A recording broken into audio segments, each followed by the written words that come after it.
Hey YouTube, Hickory Stick back with you again. Boy, we are in business now. Midway came through, they sent me my dies, and it is a beautiful thing. We got the Lee Ultimate Rifle die set with the full length sizing die, bullet seating die, factory crimp die, and the neck sizing die. Also, I've invested in the Hornady New Dimension bullet seating die with two different seating stems. There's one in the die, and I've also got these two, one for the FTX and one for the 155, 168, and 178 ELD match, AMAX. So I'm thinking one of these three should suffice to work with the bullets that we're going to shoot. If not, I'll get some more and we'll get some really good ones. So, boys, come through. It is a wonderful thing. So I was going to do a video the other day of just decapping and cleaning the brass. But I decided to just go ahead and wait on that because it would just be a short video, and I mean, be pretty much a meaningless video if all we did was decap and clean the brass. So we're going to go ahead and we're going to do a full video on decapping, cleaning, and sizing. So we'll probably do those three things in this video. We may do priming in this video, so we'll probably do priming. So then I'll do a second video where we'll do charging with powder, seating the bullets, and crimping, because this is Wednesday. It'll be this weekend before I'm able to get down to the local ammo store and get some powder and some bullets. So for now, we'll just do part one of a two-part video. So the first thing we're going to do is decap and clean our brass that we shot the other day in the baseline video. So I've got a couple pieces of the nickel brass from the ballistic silver tip. Got 5 of them, as a matter of fact. We won't fool with those right now. We got 15 rounds of a regular brass, and we've got one oddball round 16. So what we're going to do is we're going to decap all of these. We're going to decap the nickel also and clean those, but we're going to decap all of them. We're going to clean all of them, and then we are going to neck size these 15 rounds for my bolt action 30-06. This one round here, we're going to full length size this round, and we're going to do that for two reasons. Number one, so that you can see the process of full length sizing, and number two, because I want to use this when I get my bullets at the end of the week. I want to use this round and modify the case to measure my distance to my lands on my gun. So I want to full length size it so it'll slide in and out the chamber really easily. Get it ready to go. So in order to decap, the process for decapping the 30-06 is the same as the process for decapping the 38 Super. If you watch the 38 Super video, we use our handy dandy Lee Universal decapping die, depriming and decapping die. Y'all ignore the mess over here. I'm in the process of building some benches for my father and mother-in-law for their dining room table, and it's raining, so it has been raining so bad around here that the stupid things, I've had them out on the porch, and the stupid things have been they want to try to warp on me, and they want to try to get mildew set up on them, so I had to move them inside until I could get time to sand them down and put the finish on them. So they're all up in the way of my reloading bench, but we're going to work around them. So we use our Lee Universal decapping die, and I'm going to get out the shell holder from our brand new Lee Ultimate Rifle die set, because like an idiot, I forgot to order an extra shell holder for the 30-06. I like to have extra shell holders for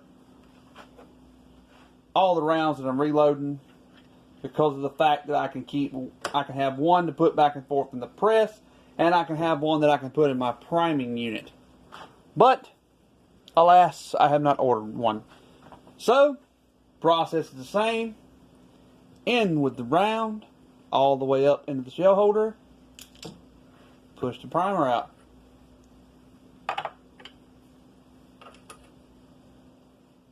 Up in. Primer out. And I threw that down. There we go. Well, that is a dirty primer pocket. I don't know if you can see that. The phone may or may not focus on it. There was a little bit of it. Filthy down in there. That must have been a dirty primer. We're going to have to clean those out real good. But same process. Pop it in. I didn't push that in quite far enough, y'all. Bring it out. Same thing with the nickel cases. Send them in. Out comes the primer. Simple as that. So I'm going to go ahead and de-prime the rest of these, and we'll see you when it comes to time to clean. Alright, so cleaning cases. Now, like I talked about in the video on the basic equipment, I use a sonic cleaner. And the reason why I went with a sonic cleaner is because, well, actually it's twofold. Number one, there wasn't really any cost savings. So the two reasons are, one, I don't do a lot of volume. I'm a low volume reloader, but really kind of a low volume shooter. So I didn't need a large wet tumbler. I didn't need a large dry tumbler. So I did the reading about the ultrasonics, and I liked them. So the thing about the ultrasonic, though, is it's not, like I said in the other video, it is not going to get your cases shiny and clean and new looking. It's just it's not able to do that. That's not in its nature. It will get your cases clean, but it's not going to make them new looking. So it's all in what you want. This thing, I can put the cleaning solution in it. I can turn it on. I use heat for it. The manual says use heat for like gun parts, but I use heat for the brass because it cleans it better. But I can turn this thing on, let it run, set it and forget it, come back later, it's done. And that's all I got to do. I don't have to mix up cleaning solution. I don't have to mix in soap, and I don't have to go in there and deal with any kind of media, any stainless steel pins or anything like that. I don't have to clean all that out, separate all of that when I get done washing it. I just pull my brass out. It's got a basket, which is sitting right here in the sink. It's got a basket that sits down in it. I pick the basket up, pick the brass up, empty the brass out of the basket. Actually, I rinse it in the basket, rinse it off real good, rinse the solution off of it, empty it out on a rag or a paper towel, and let it dry. So I like it. This works very well for me, and it works very well for my methodology of reloading. Might not work for you. You might want nice and shiny and pretty brass. I'm not interested in winning no beauty contest with my brass. I just want it to be clean and functional. So this works great for me. But to each their own. If you want nice shiny brass, by all means, go get yourself a nice tumbler. I know Frankfurt Arsenal makes a really nice wet tumbler. Go get you something like that and deal with that. But for me, this. So in order to use this thing, Hornady has their own proprietary cleaning solution. I'm sure there are other cleaning solutions on the market that will work in the ultrasonic cleaner. I got this for Christmas last year. It's a concentrate. you use a little bit of it. I've cleaned a bunch of cases with it. I've barely made a dent in the jug. And you can't even tell. So the solution says mix to a 40-to-1 ratio, or 1/2 ounce of solution to 20 ounces of distilled water. Well, I don't worry about all that. I go in here and I put about 3 tablespoons of this stuff in the bin, and then I fill it up with tap water. It says tap water can be used, but it'll work better with distilled water. I don't worry about all that. It says something about water spots. Clean water spots off. I don't know. I use about 3 tablespoons of it. There we go. I fill it to the minimum line, to the min line, and drop my cases in. When I fill it to that min line, if it doesn't look like it's going to be enough solution for the amount of cases I'm doing, I'll put some more water in it. That's how I do it. Not really worried about mixing, not really worried about whatever. That's the way it goes. So I'm going to mix me up, get my water running warm here, because I'm going to use hot water to clean cases. So I might as well start off with hot water. Save time on my cleaner. There we go.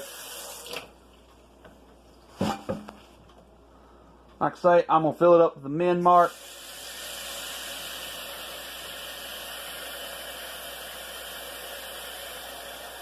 It does kind of foam a little bit sometimes. There we go. Fill the min mark. Drop my basket in. Now, the directions say mix up fresh fluid every time. Fresh solution. I don't necessarily mix up fresh solution every time, because a lot of times I may clean 5 cases and it just don't get dirty. So just a few cases. No sense. I see no sense in wasting the solution, so I'll just leave it in there and get rid of some of these bubbles.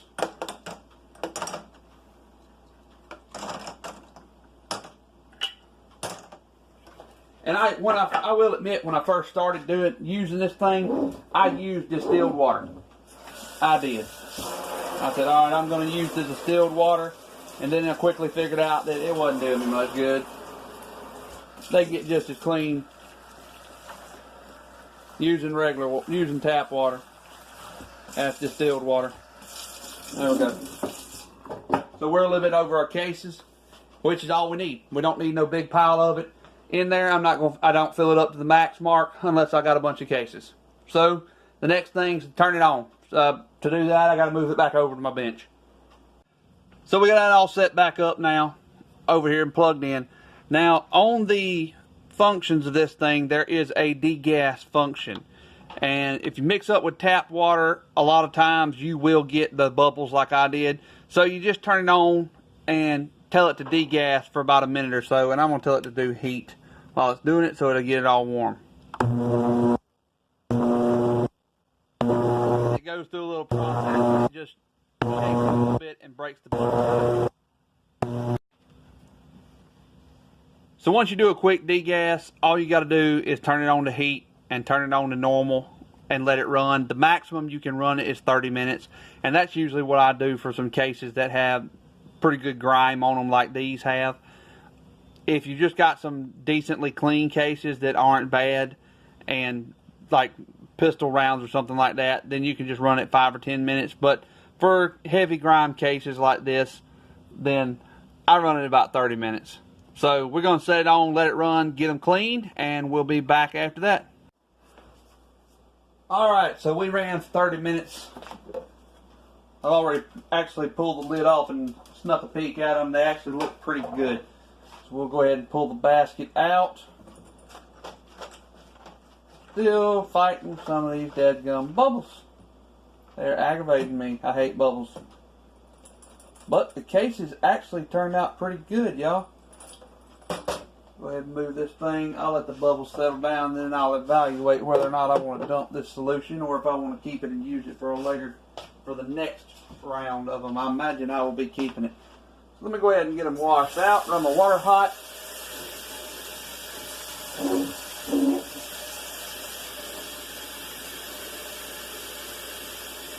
Go. I need to clean out my spoon. Come on, water. Yeah, those actually look pretty good.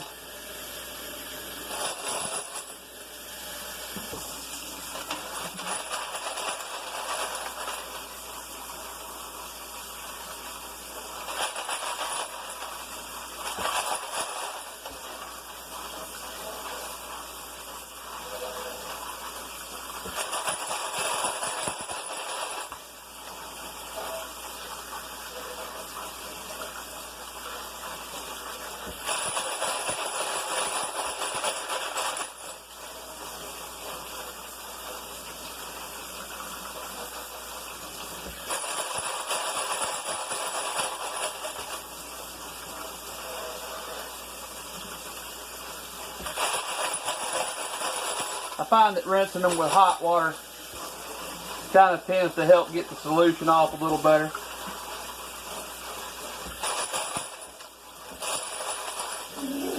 And then being as these are long neck cases, I'll run them all under the water like this and rinse the solution out of them really well.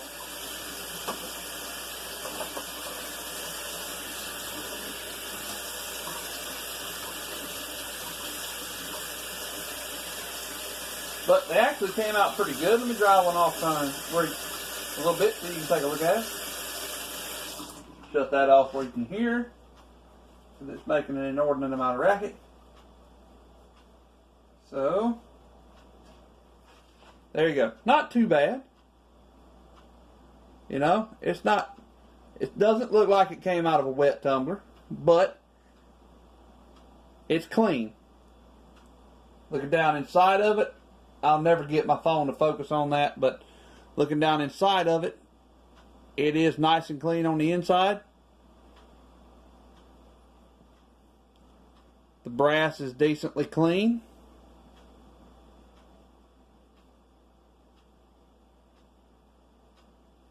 Pretty good. One thing I have noticed though when I was sitting here looking at them is apparently, and it may be just to do with this nickel, it may be to do with the heat. I don't know what the answer is. Maybe the cleaning solution. I don't know, but the nickel cases have actually developed tarnish on them. I like some heat marks. Look at that. Interesting. I don't actually know what that is or why that turned out like that. I'm going to have to do some research on that before I use these, before I reshoot these, because pretty much all of them have it on there to some extent. This one being the worst though. They've all got a little bit on it. That's interesting. I'm going to have to do some research on that and find out, because I've never seen that before. But other than that, the brass all looks good. Got fairly clean in there.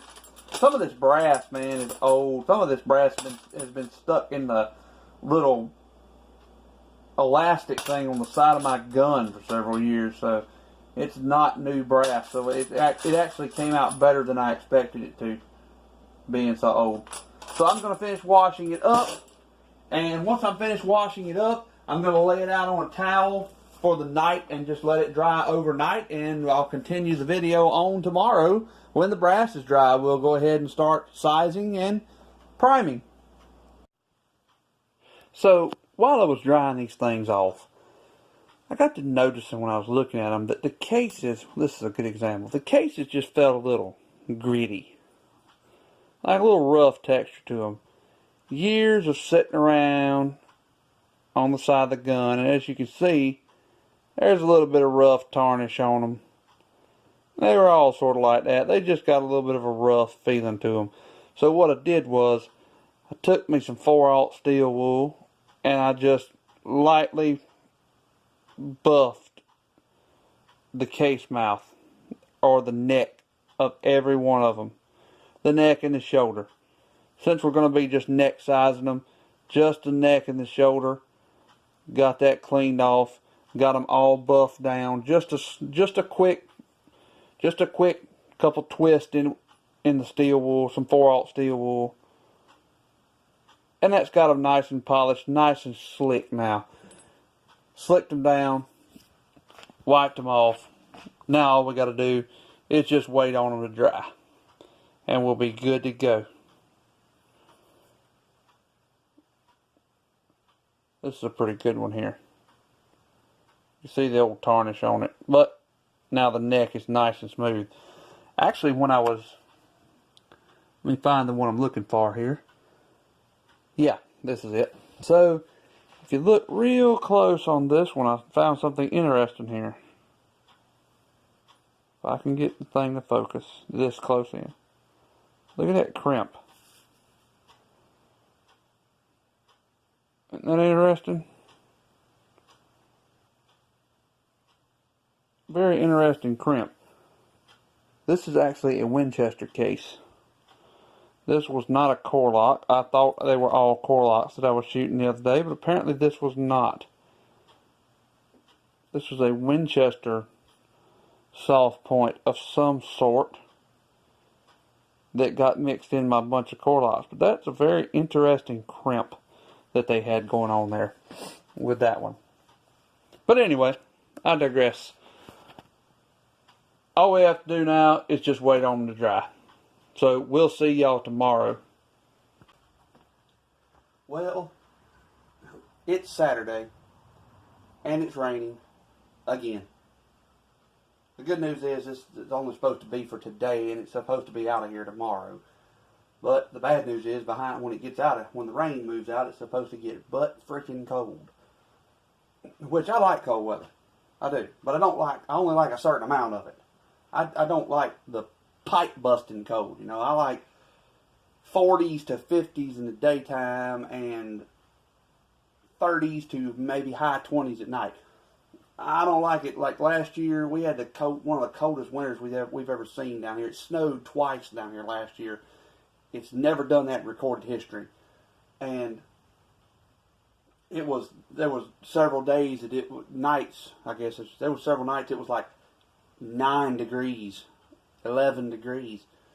My house is up off the ground, pipes busted. I had to go out and I had to fix pipes, and even though I had them insulated, you know, they wasn't insulated for 9 degrees. Pipes busted, had to fix stuff. So I don't like that type of cold, which it's not supposed to get to that when it leaves out of here, but it's supposed to get freaking cold for a few days. But like I said, it's Saturday morning, and I was busy Thursday night. I know that in the part of the video, at least, when I started this project, I said it was Wednesday. Well, I got busy Thursday night. I got busy last night. Didn't get a chance to finish up this video. So here I am, Saturday morning. It's just after 8. My wife's still asleep. Our little boy went to stay the night with his aunt. So the house is nice and quiet. So I thought I'd get up and I'd finish this video up. Now, the one thing I did do, and get a little time to do in between Wednesday and tonight, this morning, was I did do a little practicing on our nickel brass. I full length sized these just to test out the full length sizer die, number one, and to make sure I knew what I was doing before I started videoing myself doing it. I full length sized those, and I also neck sized 5 of our cases. These back 5 right here with the neck sizer die.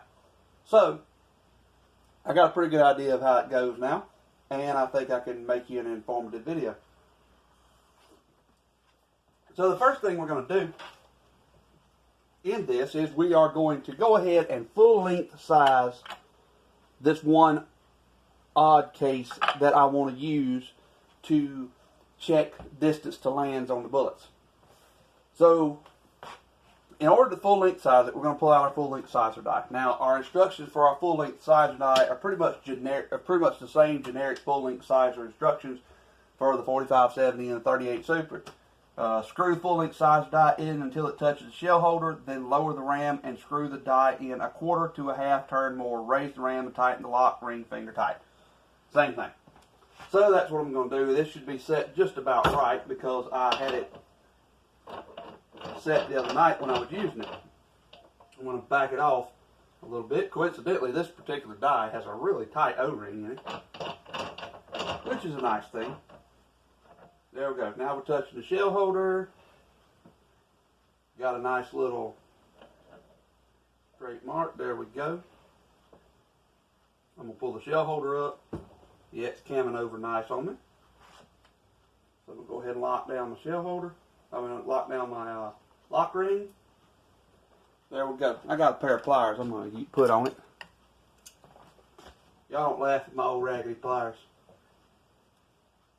There we go. Tighten that lock ring down, and we're good to go. That's the view. Oh, y'all can barely even see what I'm doing over there. There we go. That's a better camera angle for y'all to see. Alright, now, move my coffee over to the other side. So let's go ahead and let's full length size this one. Now, I know a lot of people like the Redding Imperial sizing die wax, and I'm going to get some eventually for sizing cases, but as of yet, I haven't had a reason to because my RCBS Rock Chucker kit came with this, and it's worked pretty good. And I've got a butt ton of this left. I've barely used it. And so what I did do is, I may not even be doing this right, I don't know. But I don't care either because it's working good for me. I take it and I squirt some on the end of this pad, and then I just take my bullet. Let me pan over here a little bit. I take my bullet and lay the bullet on the pad, roll it around on the pad, and that gives me a nice little thin coating on my bullet. I've also been taking some cotton swab and just wiping the inside of the case mouth a little bit with it. Alright.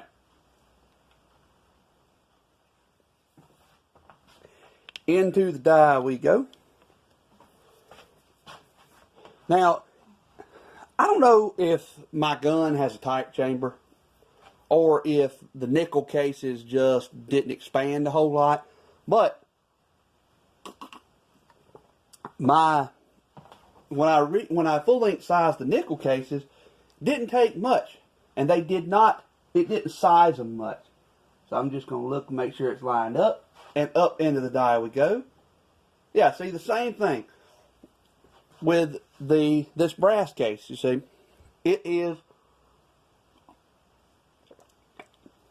there's no resistance at all until I actually hit the expander ball. Then there's some resistance. None coming out until I come out of the expander ball. Now,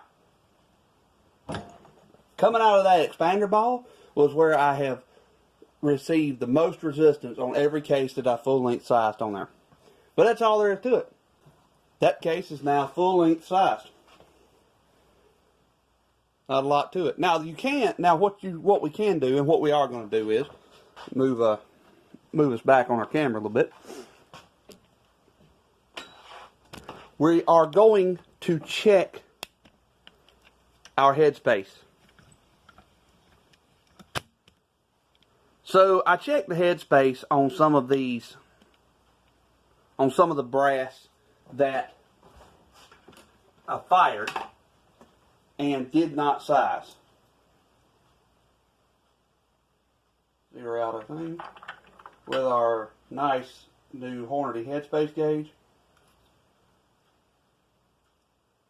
And the headspace was 2.0435.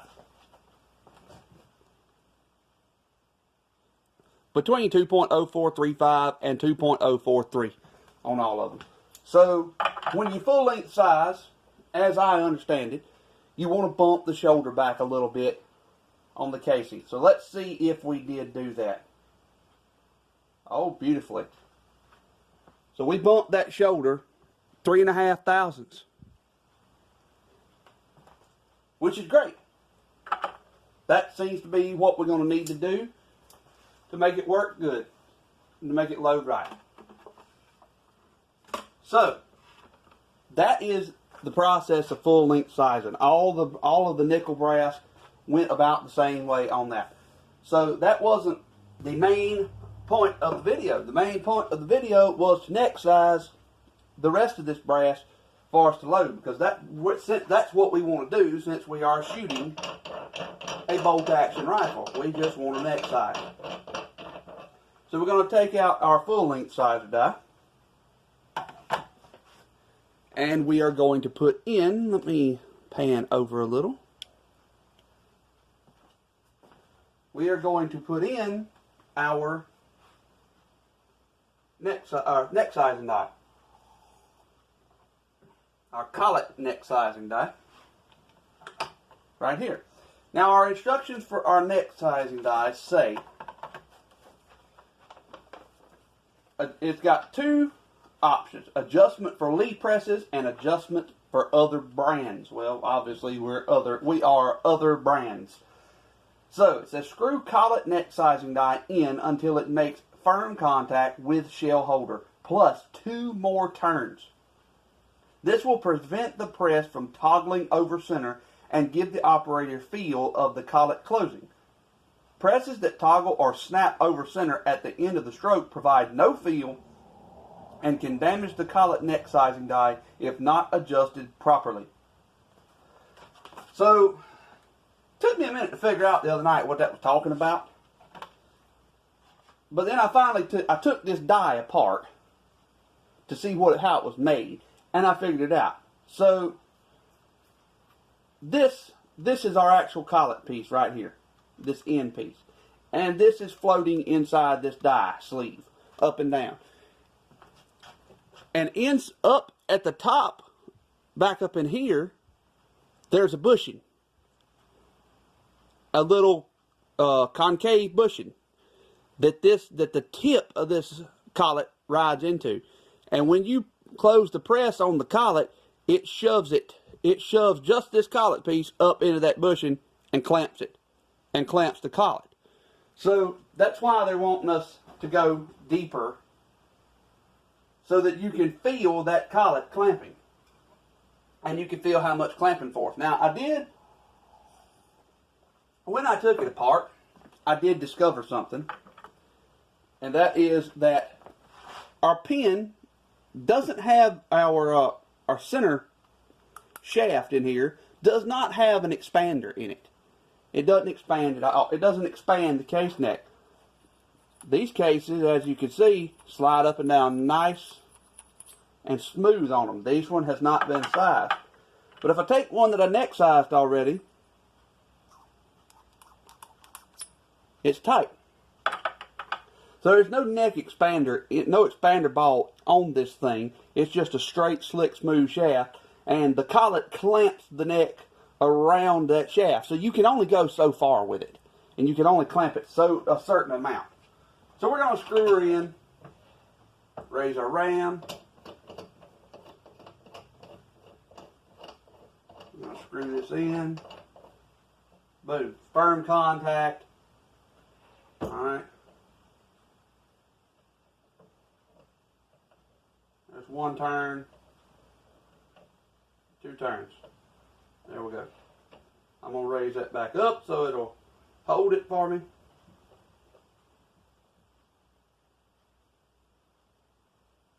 Down we go. Get our pliers back. I need to buy a lock ring wrench. That's what I need to buy. Instead of pliers. And I need to buy myself a bunch of those lock rings that have the the set screw in them so that I can just set them all and just screw it in and be done with it. And I'll probably do that eventually. These things take time though, time and money, all of which are limited when you have a family and you have a full-time job. Alright, so here's our first case. Now, since this is a collet sizing die, and since we are only neck sizing, there's no need to use any lube. So we're just going to simply put the case in. And let me move you back over here to where you can see. There we go. So we're just going to put the case in and ease the case up. Now, I've been going gently because I want to make sure this, I don't know if you can see it, but the pin, the decapping pin, kind of wiggles around in there and it moves up and down. So I've been easing the cases up into the die to make sure that the decapping pin lines up right with the flash hole. It's a pretty tight fit anyway, but I just want to make sure because I don't want to ruin my decapping pin. Even though I'm never going to use this die to decap, because see, I can feel it. I felt it just hit the flash hole and kind of bump itself over into the flash hole. So now I know it's good. Alright, so now I am fully up into the collet. Now the instructions say to apply, let me read it to you exactly what it says. Insert a case in the die, you will feel the primer being extracted, which we don't have a primer. Then the lever will come to an abrupt stop. It did. Okay, at this point, the lever must be pushed firmly, minimum of 25 pounds, to close the collet and size the neck. Extra bullet grip can be obtained by screwing the die in an additional quarter turn. Well, see, I'm not worried about a whole lot of extra bullet grip because we're gonna crimp ours. We may get to a point in the future where we experiment with not crimping. I know most everybody says don't bother to crimp with a bolt action. Don't bother to crimp with accuracy loads. I want to try it both ways because I just want to experiment. That's the point of the whole channel. So it took me a couple tries to figure out how hard I needed to press on this thing. And what I figured out is I could feel when I pressed down on the ram, I could feel the collet close as I pressed, and then I could feel the point at which the collet stopped closing because the case was pressing on all sides tightly up against the decapping pin. So it is definitely a feel thing.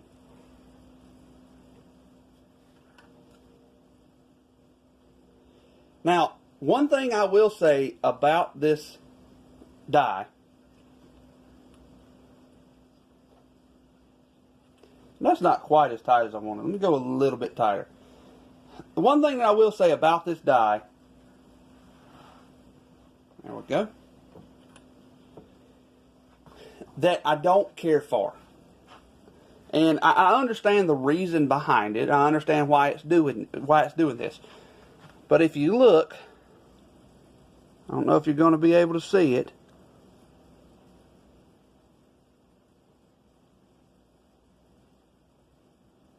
Yeah. You see that? Along right here. Look real close right there. Yeah, you see that little line right there?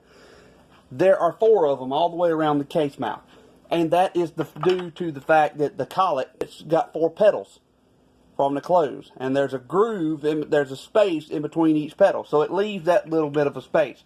I know a bushing die would not do that. I realize that. But it is, I think it is what it is. It just appears to be the nature of a collet die. I don't think it's going to hurt anything. I don't see any reason why it would hurt anything. It's just an aesthetic thing to me. I got lines in my brass now. But I believe there's no reason for me to fuss about it. Works good.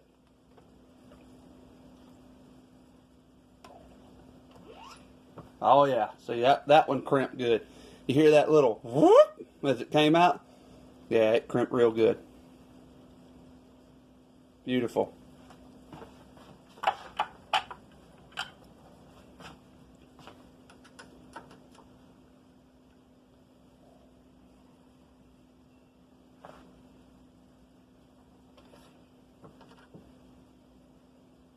Yep, good one. Now, I did pick up last night, after work, so I was able to go down and get our powder and our bullets. I wasn't able to get the powder that I wanted. They hadn't got a powder shipment in, but I was able to get some that I think is going to work nice for us.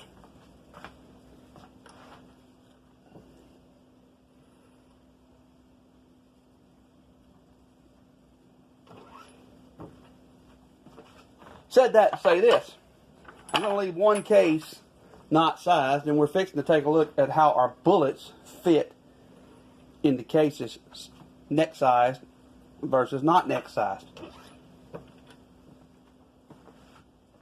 Alright, so we got one left. Let's take a look at our bullets. Let's take our one cartridge that we have not sized yet. Let's try our bullet in them. Oh yeah, see? Nice and loose. Alright, so let's try the one that we just sized. Beautiful. Look at there. Look at there. So I'm going to check all of them. Yep. Yep. Yep.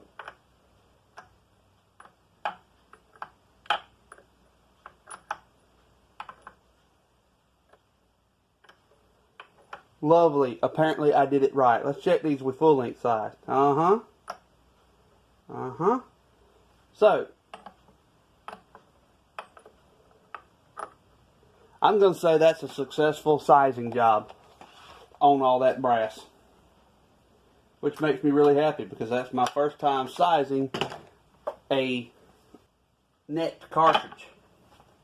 The next step in our process here is checking our case length to see if we need to trim. I don't expect us to have to trim after one firing, but we may. So our maximum overall case length of N430-06 is 2.494 inches, and our trim length is 2.484. So anything in between trim length and maximum length, I'm going to be happy with for this. So let's take that off. Zero this baby back out. And let's see. I don't expect the neck size cases to be anywhere near too long. See, that's 2.490. So we're 4,000. So we're right in between 2.484 and 2.494. So, yeah, we've got 4 thousandths to play with right there. 2.490. I'm good with that. Let's check this full length size one. What did it do? Look, that's even less. That's 2.4. That's 2.488. So it's good. So we're going to check them all real quick. 0.481. This case is just long for some reason. 0.49. All of these are falling out.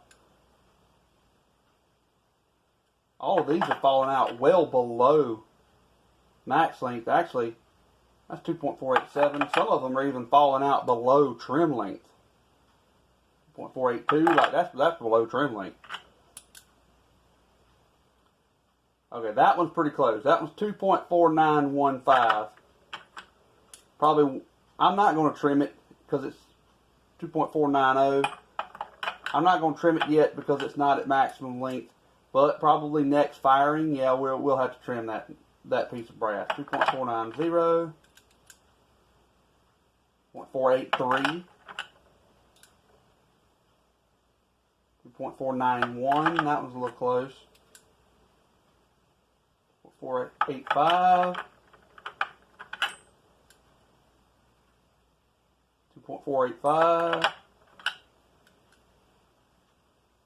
2.484, that was a trim length, 2.486. 0.482. Let's check these nickel cases. 0.490. 0.494. Woo, that one's at trim length. I mean, overall length. Oh, there we go. Okay. I must have hit a burr or something. 2.491. He's alright. Must have had it in there crooked or something. 2.492. He's getting close. That brings up an important point. When you put your cartridge, your brass in to measure, you want to try to like move it around a little bit to see, to make sure that, hey, I've got it in there straight. I don't have it in there wampus, which will throw the reading off. Now this one's long. 2.4955, so we're going to move him out. He will have to be trimmed. 2.491. I mean, he would probably shoot. He would probably chamber and fire fine. But we're going to put him over there in it by himself so that we know, hey, he needs to be trimmed. Because of the fact that the next firing, there's some of these brass cases that are going to need to be trimmed. And I'll trim them on down to the trim length. And they'll probably shoot, then as for next sizing them, they'll shoot 4 or 5 times probably before I have to go in and size them. So now, one thing I'm going to do before I go any further is I'm going to take and I'm going to put myself a little chamfer on the inside of the case mouth. There's no burr, we didn't trim them, so there's no burrs or anything like that on the outside. They look fine. I'm just going to put a little bit of a chamfer because these have no chamfer on them, most of them. Now, the few rounds that I do have that my buddy loaded, which I did figure out that the Winchester pieces are what my buddy had loaded for me. Apparently, he had some Winchester brass. He had put a little chamfer on them, so I'm just going to go in there and clean that up a bit. But these others, these factory rounds, they don't have any chamfer on them. So I'm going to just real quick, put a little chamfer on the inside of them. So.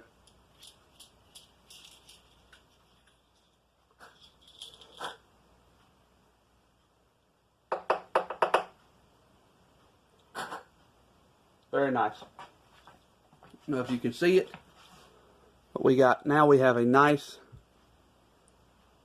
shiny little ring on the inside. Just a slight one.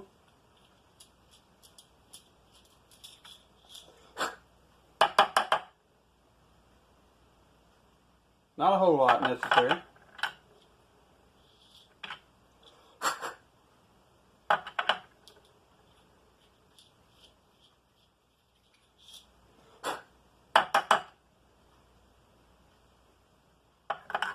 So, my phone inexplicably stopped recording. I guess it must have reached its maximum amount that it would record in one session. So it just stopped. So I just went through an entire dialogue about primers and setting up this primer, the hand primer tool and all of that. The rest of the dialogue that I had going on while we were doing the cases, chamfering the cases and everything, I lost it. I didn't get any of it and didn't even notice it until just now. So, to recap all that I said, I bought CCI Magnum large rifle primers the other night because it was the only thing I could get. Store was out of normal large rifle primers. So, just a minute ago when I went to assembling our hand primer and putting our correct shell holder in it, I discovered I have some large rifle primers left that I didn't use all of them when last time I was loading 4570. So we went with those. Since this is our first loading, we're going to go ahead and go with those instead of substituting something else. Other point that I was making was that the Lee shell holders fit really tight in this RCBS hand primer. And I mean real tight. To the point that when you don't have any primers in there, if you close it completely, it sticks and won't spring back open on its own. Spring isn't strong enough. You have to kind of push it. I'm going to pick up an RCBS shell holder because they work fine, no issues in there. I'm going to pick one up. I just hadn't done it yet. So just be aware if you've got one of these and you're using a Lee shell holder in it, it's a tight fit. Now, we started priming. I started priming the brass. Where's that brass? Right there. Only got one piece in so far. One primer. We're going to prime all of these, and I've only put 20 primers in here. So, we're not going to prime this case. So, we got plenty of primers to prime everything that we're going to do in here. We're going to prime the nickel cases, and since I full-length sized all of those, we're going to load those up for another little project that I hadn't said anything about yet. My wife owns a BAR Safari in 30-06. So since these are full-length size, we're going to load these up and give them a try in at BAR and see if they will chamber and cycle and fire. If they will, boy, I'll be happy, because that means we will have some success in this loading. But for now, we're going to go ahead with our priming. Same process as with pistols. You just ease the primer up until it makes contact with the casing, and then ease the primer into the casing. Fill your primer pocket as you go.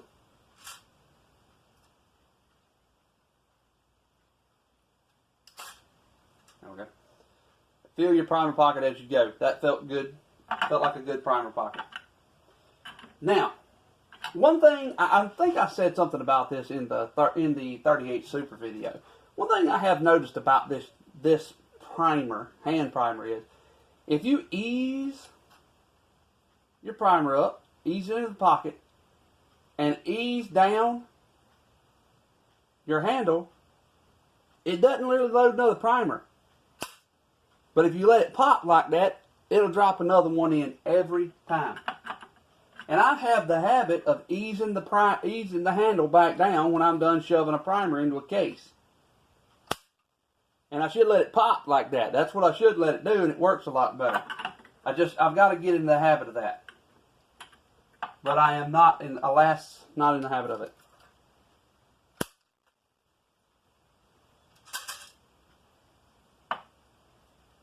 It felt good.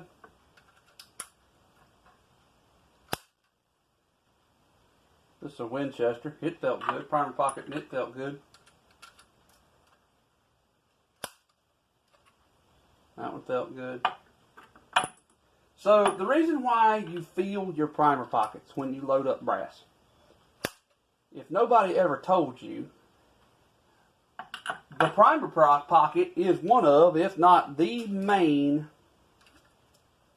reason that you finally discard a piece of brass. I mean, of course, yeah, if it cracks or if it gets too thin or something like that to where it won't hold case tension or something like that, then you discard it. But the first thing that usually goes in a piece of brass is the primer pocket. The primer pocket will get worn out from primers going in and out and trying to hold the primer in under pressure. It'll get worn out and it'll get loose. And the primer won't seat firmly. And when you get to that point, you can be pushing primers out the back of your brass and causing bad things to happen. So it is at that point that you discard brass, and that is the reason why you feel your primer pockets. A lot of people prime on the press. I have done it. My friend primes on the press, and I have done it over at his house. But I don't like it as good as I do this hand priming. The hand priming gives you more feel. You can tell when your primer pocket is worn out or not. So that's what I use. Nickel primer pocket felt good.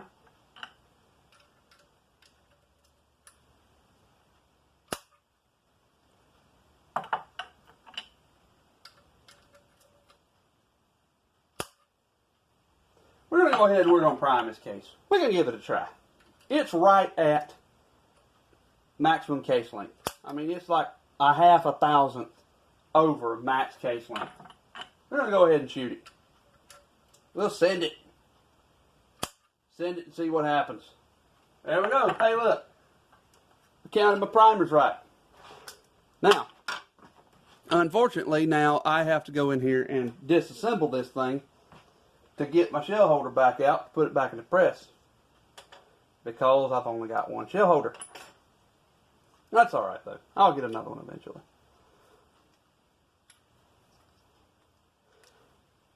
And actually, eventually, what I'm going to do is I'm going to upgrade to a RCBS Universal. The Universal primer doesn't use shell holders. And it's got a set of jaws, expanding jaws in there that will grab the brass. And it doesn't matter what size brass you put in it, it grabs it. I see what it is.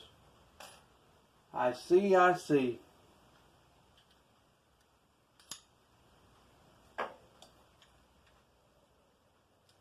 I'm done.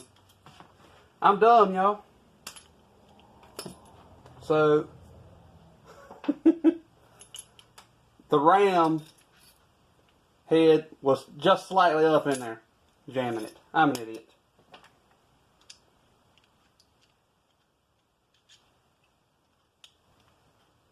Hey, there's your good lesson. Pay attention to what's going on with your dadgum with your own equipment. I'm not putting a shell holder back in it because I don't know what I'm going to do next. Pay attention to what your equipment's trying to tell you. You'll be a whole lot better off if you do.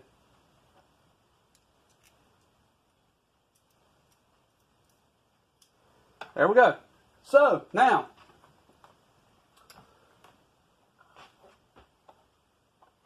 we have cleaned, we have sized, we have checked length, and we have primed.